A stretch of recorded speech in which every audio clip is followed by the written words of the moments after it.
Hello,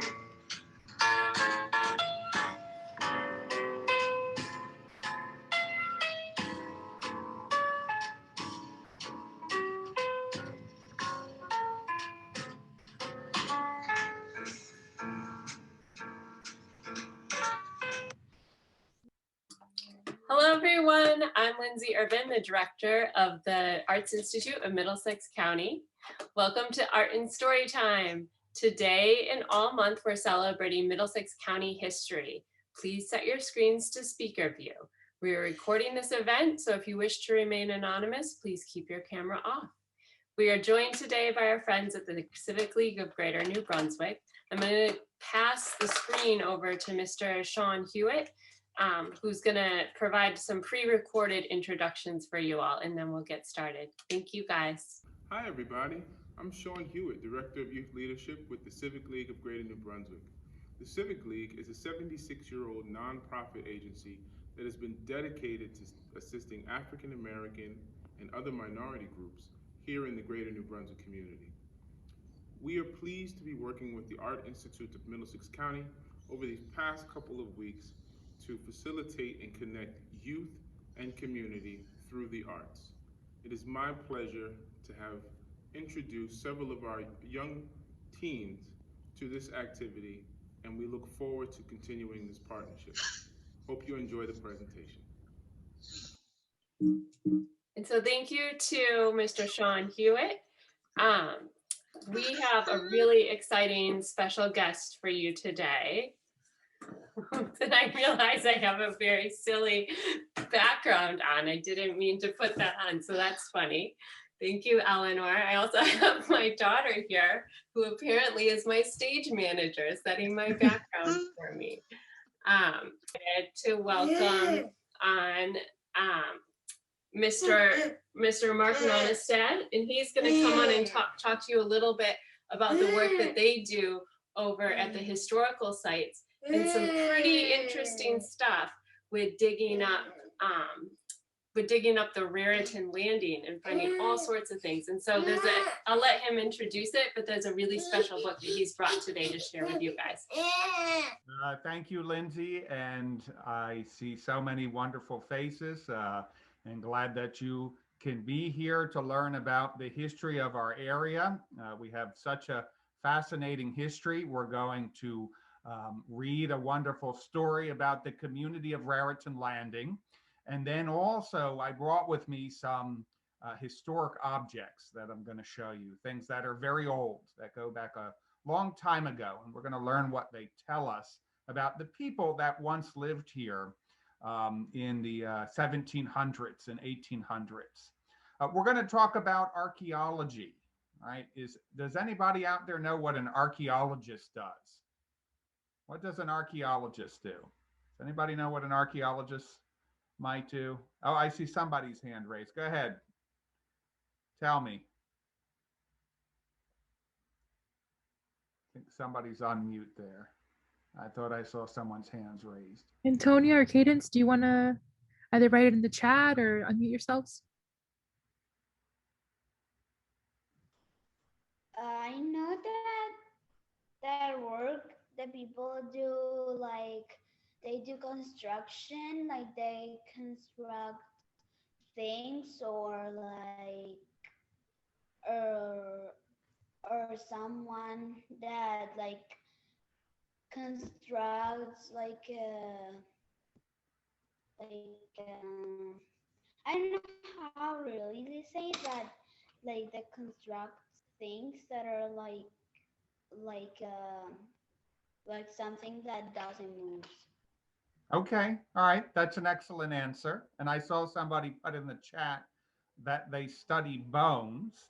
So archaeologists, they study things from the past, right? And they often find these items buried in the ground. And they dig these things out of the ground very carefully, right? Often with small shovels and brushes.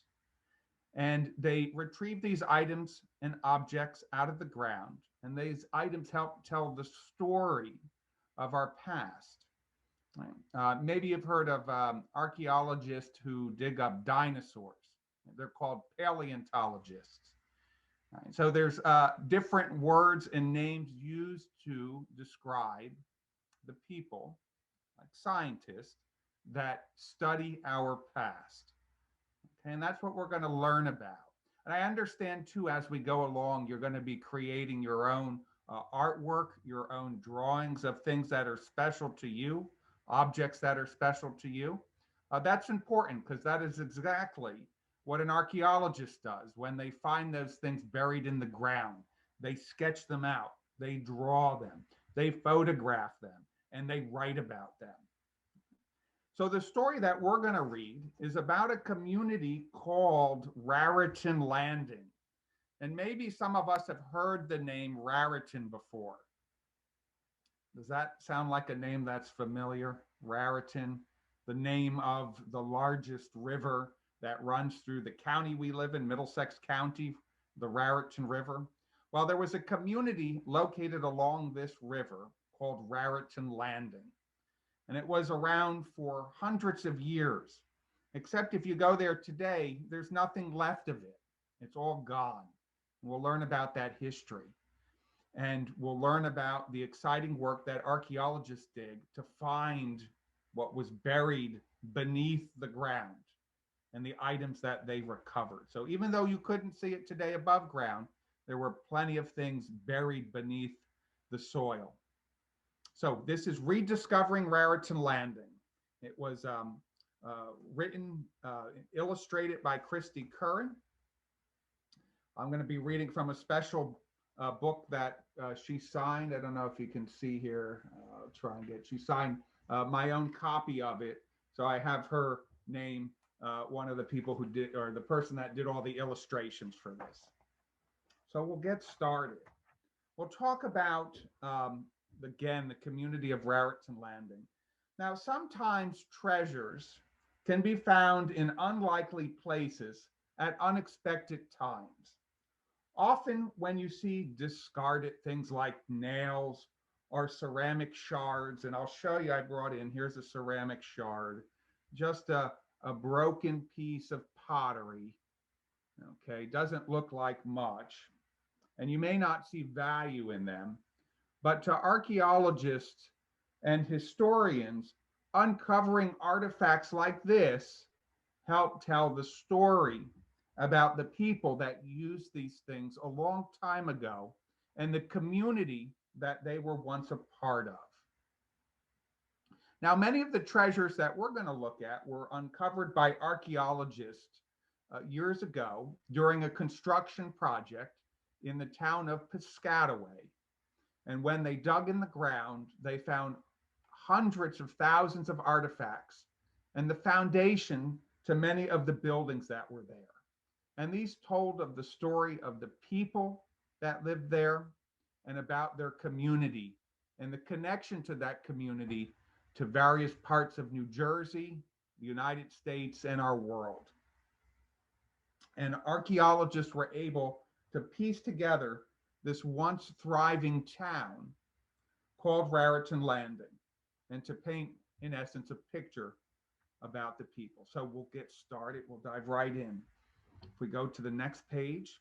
So Jack and Izzy, we can see them strolling down the street there, met at the corner of their street and walked together to their neighbor, Mrs. Vermeulen. They had agreed to help her clean out her attic for the day. When they arrived, Mrs. Vermeulen greeted them at the door. And she said, "Thanks for coming to help me today, kids. I've wanted to sort out all of my treasures for a long time." And you can see her there at the door greeting Jack and Izzy. And of course, their eyes lit up because they thought about all these wonderful treasures that were up in the attic. And they wondered what kind of adventure they might have that day in Mrs. Vermeulen's attic. I don't know if any of you have ever at your home or at relatives' homes. When I was young, I used to love to go over to my grandmother's house, and the place that I spent the most time in was upstairs in her attic. And she had so many wonderful treasures that were stored up there, and I enjoyed looking at them all. Now, if we go to the next page, and there we can see Mrs. Vermeule's attic. But to Izzy and Jack, the attic was dark, it was drafty, it was dusty, and it smelled like mothballs. And they didn't think that it was full of treasures. In fact, Izzy, Jack whispered, this treasure looked like a lot of junk to them.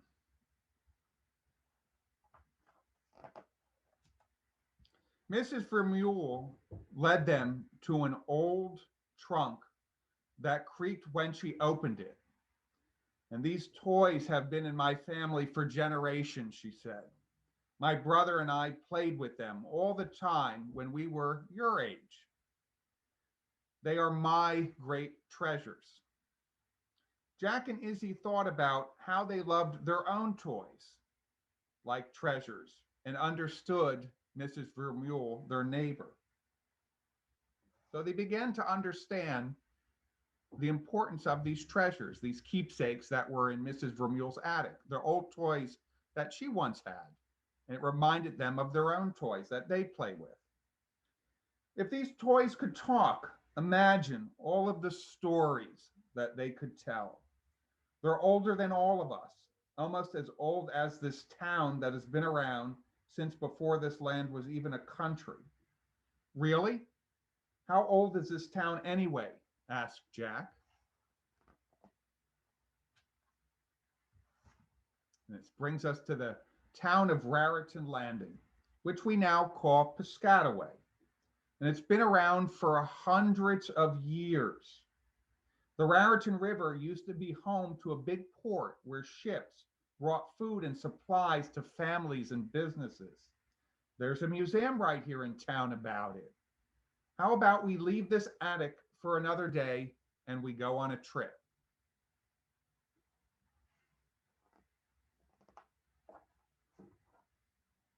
When Jack, Izzy, and Mrs. Vermeule arrived at the museum, Mr. Parker, who was the curator means it's the person who's in charge of all the exhibits and the displays there and creating them. He greeted them and he led them to the exhibit area. He said, some years ago, when this town was digging to install a pipeline, they discovered buried treasure instead. Small artifacts like nails and coins were found first. But then the archaeologists began to unearth the foundation of houses that dated back to before the American Revolution. So over 250 years ago. That's a long time ago to think about, right? I mean, how old are some of you here? Let's see, maybe around 8, 9, 10, 11, 12, somewheres in there, maybe younger, maybe older. Can you imagine going back 5 years ago, right? Going back 10 years ago? And we're going to be going back 100 years, 200 years ago. That's a long time ago. And life was very different for the people that lived back then. We'll talk a little bit about that. Mr. Parker, the curator, said that archaeologists and historians use the artifacts they found to piece together the world that existed 300 years ago. And they were able to learn a lot about the people. And Izzy and Jack, they thought, if these objects could talk, imagine the stories that they could tell. And Izzy and Jack wondered what stories they would tell. The next page. We'll go back in time. These artifacts will bring us back in time to the town of Raritan Landing to learn about the people that once lived there. Samuel was a cooper on Landing Lane. And if you look at the image, what do you think a cooper made? Anybody want to take a guess? What do you think he made? Look in the back. You can see his tools hanging on the wall. Do you see those tools hanging there? He's sitting down at a bench. What do you think he's making? Anybody want to take a guess? Do you see him there making something? He's got iron hoops around these, what they call wooden staves that he's putting together. He's making barrels. Right? He's making barrels because that's how they transported things. They would shove the items in the barrel so that they could transport um, all kinds of things inside of them. And Samuel was glad that he settled in this river port. The area was rich in lumber, and he made a good living making buckets and barrels for all the shopkeepers, tavern owners, merchants, and farmers who needed to collect and store all of their fruit, meat, and dried goods. And Samuel's shop was located at the corner of River Road in Piscataway and Landing Lane. If we go to the next image, we'll learn about some more of the people at Raritan Landing and about one of the buildings that was there called the Rising Sun Tavern.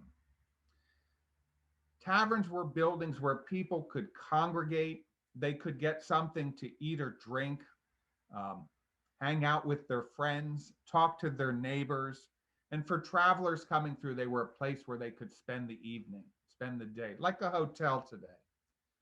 After a long day of loading ships on the wharf, Henry was looking forward to unwinding and eating supper at the Rising Star Tavern with the other people in town.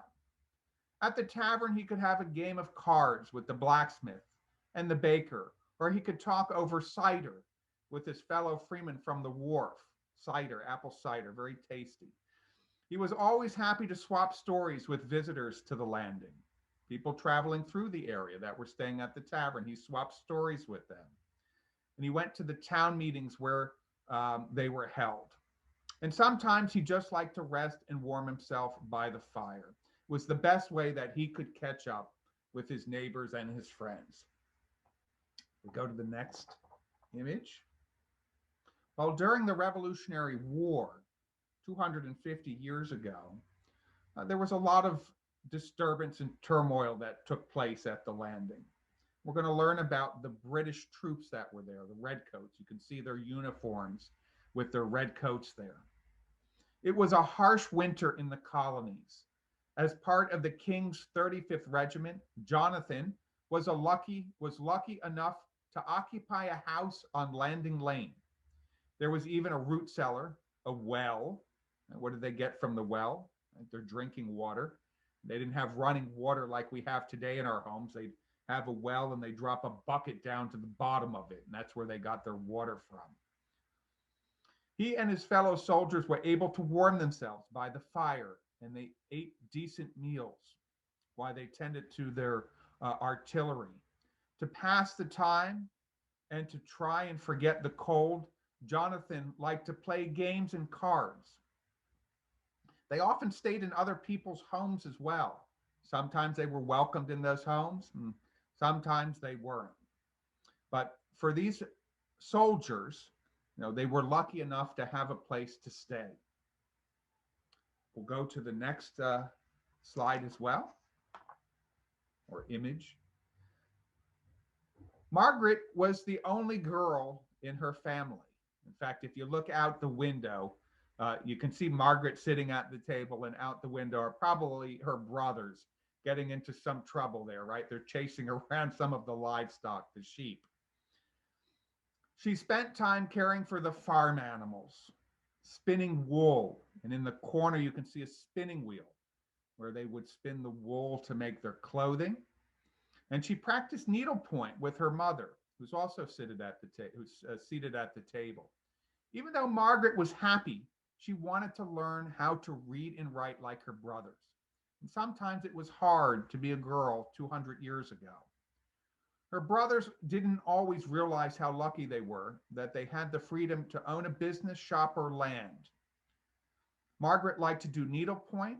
She also loved to watch the ships come up the Raritan River and come to the port community of Raritan Landing. And she also loved having tea with her mother because it meant that they could take out their finest dishes and drink the tea and eat from these fine dishes. And you can see Margaret there looking over the wonderful designs from those dishes. If we go to the next image. So back in modern times, "Whoa," said Jack, I can't believe we can find so much about the past from what was under our feet. Hey, did you think we could dig and solve mysteries in our own backyard? Asked Izzy. I don't think your moms and dads would like it too much if you dug holes all over your backyard, kids. But I know what we can do. Of course, Mrs. Vermeulen reminded them that they had to clean her attic. And we're going to look at some artifacts from the Raritan Landing community. If we look at this image before we leave it, we can see Izzy and Jack dreaming about the stories these artifacts tell, the treasures that are often buried sometimes in our own yards, and a reminder from Mrs. Vermeulen about the task on hand to work and help with her attic and the treasures she has there. So I'm going to show some items that have been recovered at Raritan Landing by the archaeologists. Let's see if I can, Sarah, am I in speaker view that everyone can see? Just want to make sure. There we go. Thank you. Spotlight it. That's it. So this is a part of, can anybody take a look and guess what this might have been part of? Right, this item I'm holding here is about 250 Like years. a plate or a vase. Awesome. Yes, that's a excellent plate, a vase of some sort. Let me ask this. What do you think it's made out of? For archaeologists, it's important when you recover something out of the ground, you try and understand, what is the thing made from? What material is this? Somebody says plaster. That's an excellent guess. What else? It looks like plaster. It's very fine. It's got a white surface to it that you often see with plaster walls. Okay. Ceramic. Ceramic, yes, excellent. So ceramic are items that are made out of clay. And this here is the type of clay is porcelain. This is came all the way from China. This is Chinese porcelain that was brought into New Jersey 250 years ago in the 1700s. And it was the types of plates that would have been on tables that Margaret, who we learned about, would have so enjoyed looking at. It has all this wonderful hand-painted decoration, right? You're doing your own artwork. Right? You can see somebody, an artist, drew and painted the designs that you see on here. And how do you think this got here from China 250 years ago? They didn't put it on an airplane, right? How would it have gotten here 250 years ago in the 1700s? How was it brought over? Had to cross oceans to get here. And ships. Yeah, on ships. And what kind of ships were they? Cargo.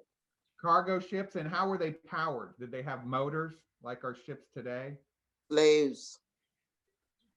Absolutely. Yeah, they had the wind blew them along. They had large sails, big sailing ships.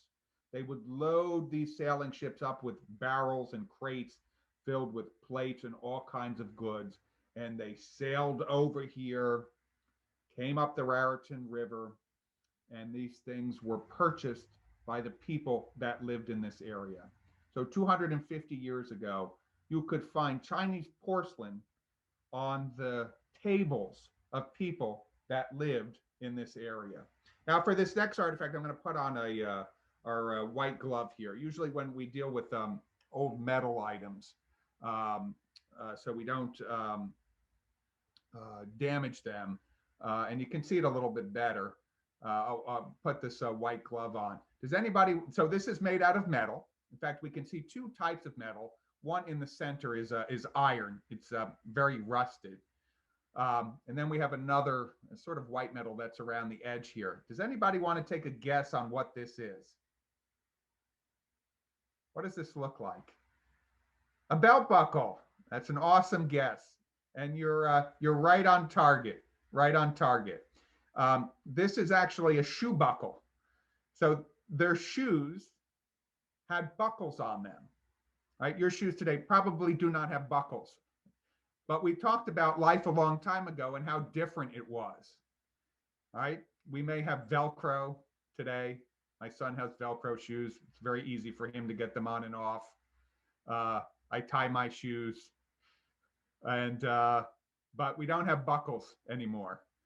And so this is an old shoe buckle, and it reminds us of the types of clothing they had and how different it was, right? And that would be a fun thing to sketch out, right? To draw, and that's exactly what the archaeologists would have done. They would have photographed it.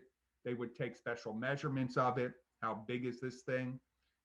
They would draw it, and they'd write about it. And that helps us tell us about the people and what they used a long time ago. I'll show another item.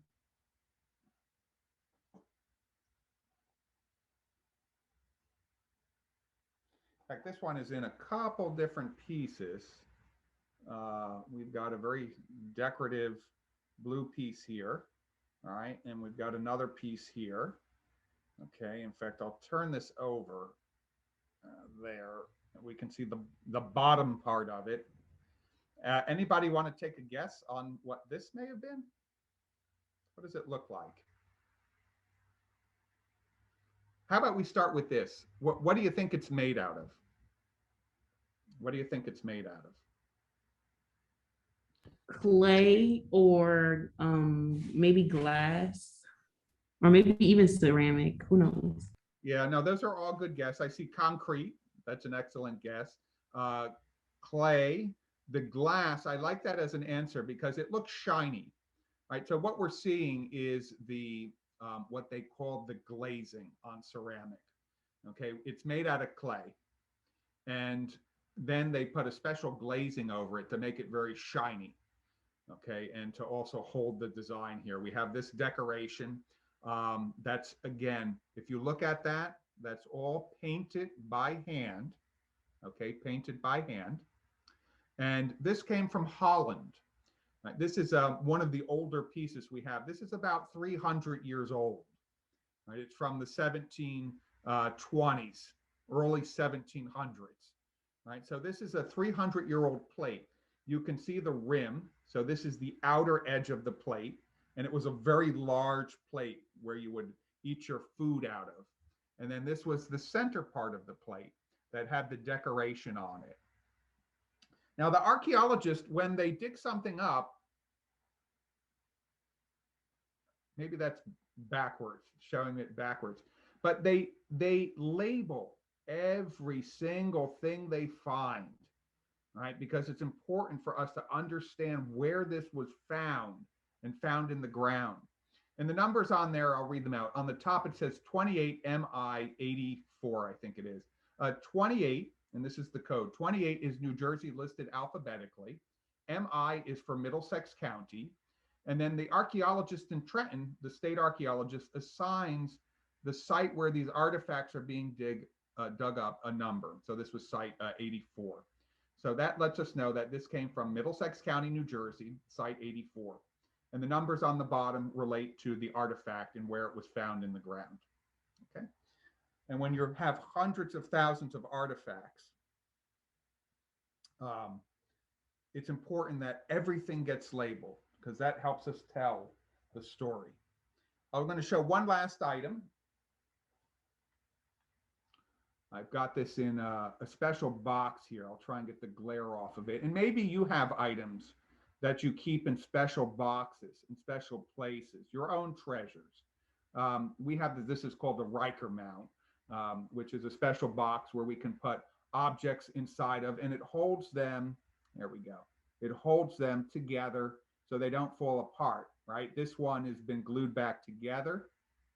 And you can see the design on there as well. And this one's about 150 years old. It's actually not painted by hand. This was made by a machine 100 years ago that stamped the design on there. And that's one way we can tell how old things are, whether they're made by hand or whether they're made by a machine. It all helps us tell the age of these items. I hope you enjoyed the story. I certainly enjoyed reading it. I hope you enjoyed looking at these artifacts, these treasures from our past. I encourage you to find your own treasures, maybe within your family, and certainly encourage you to visit our historic site in Piscataway, where you can learn more about Raritan Landing and about archaeology and how we, as historians, uncover our past and our history. Thank you very much. Does anybody have any questions? Me. Thank you, Mr. Mark. I do. Oh, Excellent.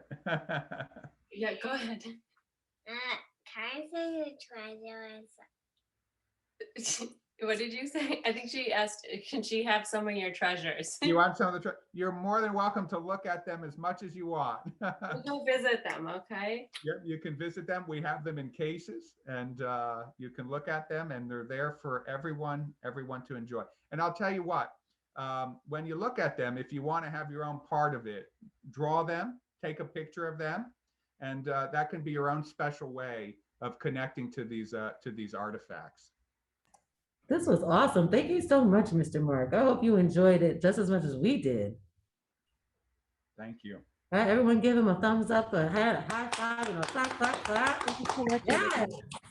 And I just want you to take this as a compliment, but you look like Blippi.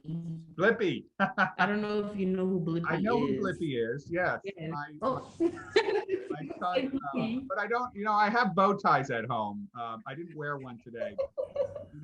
He normally wears a bow tie. You look cool just like him. Thank you. I'll take Glasses and everything coordinated. We love to see it. Hi, everyone. Okay, well, we wanted to just take a few, like 5 minutes, if everyone wanted to briefly, I know Mr. Mark just shared with us a lot of information.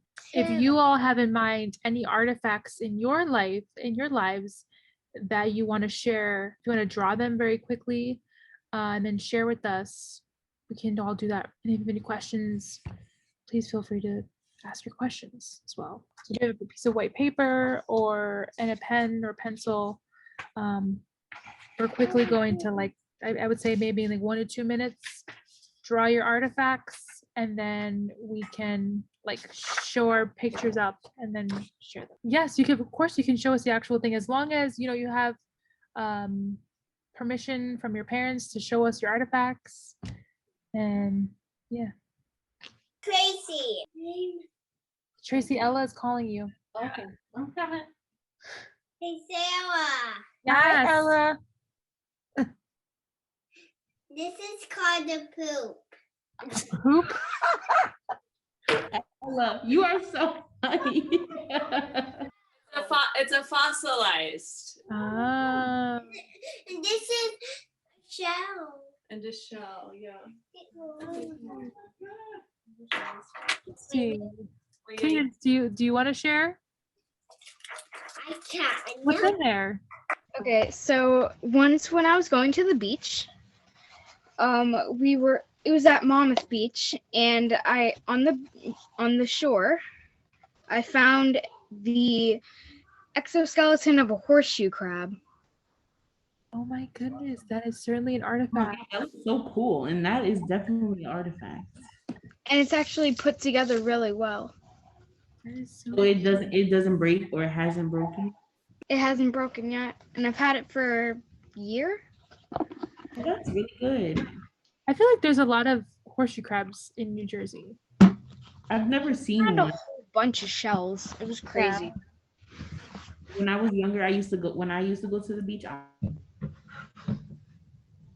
I've never seen one, like, I don't know if I've ever seen one in person, like alive at the beach. I've seen them like at the aquariums, but I always see like horseshoe crab shells at the beach. I've never seen a shell. Okay. Hello. Hi, how are you today? I just drew my. How may we help you? Want to share? Hi, Ed, how are you? Okay. Can we see it, please? Right here. Hold on. I can't see. Oh, what is it? Is that your? Just drew it. Okay. That is so cool. What does it mean? It's the old village. Oh, you drew the picture. Oh. That's awesome. Does anybody else want to share? squid. That's a squid. It's called a squid. It's called a squid. A I squid. think it's an ammonite. No, it's called a squid. Okay, Oh, okay. sure. Cool. Maya or Maria, do you guys want to share anything? Your artifacts don't necessarily need to be like objects that you found somewhere. They could be objects that are meaningful to you as well. Trying to think of artifacts that are important to me that aren't necessarily like, I don't know. Because maybe it's something that you use all the time, right? And it could be an artifact one day in like 100 years, and somebody could find it, and it could be something that was representative of you. Yeah, Maya? You're muted. Wah, wah. Sarah, don't do that. You be doing that. I have passed There you that are. river. What happened? I have passed that river before. Yes. Yeah, the Raritan River is like in Middlesex County. Like it's a big river. Yeah. I want to share my shark teeth, and yes. Shark teeth are also great. Yeah, Somebody- share. But I forget what they are. Oh, Oh, she said she don't know where they are. Oh, okay. But that's really cool. You got that at the beach as well? No? I went fossil hunting. Oh, wow. That's really cool. And New Jersey has lots of areas where you can find prehistoric sharks and things that were here millions of years ago. And finding the teeth to some of these prehistoric sharks, you can do that in New Jersey. It's a fun hobby that people enjoy. And again, we can learn a lot about things that happened a very long time ago. well, thank you everyone for joining us today. Thank you, Mr. Mark, for joining us. Mark, do you want to give everyone, before we wrap up and talk about next week's program, do you want to talk about History Day, which is happening this weekend? Sure. Yeah. So this Saturday, we are having History Day. This is an event we have each year. And this year, we have a lot of activities that are online.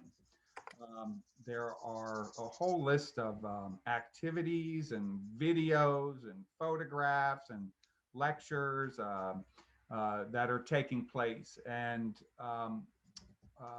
you can get to it through the county website and through other, Sarah, you have some other ways that folks can get to it. Yeah, so I just dropped the link for the .gov in the email and in the chat, and we will send it an email with the .gov information as well. Great. Thank you, Sarah. That's excellent. And yeah, we encourage you to click on the link and see all the other activities are there. So listen, if you like history, if you like archaeology, if you like learning about our past, about treasures from a long time ago, that's the place to go to learn more. And also baseball. Baseball, yes. We have baseball as it was from the 1800s. People that keep our past alive, living historians that keep our past alive. Wonderful.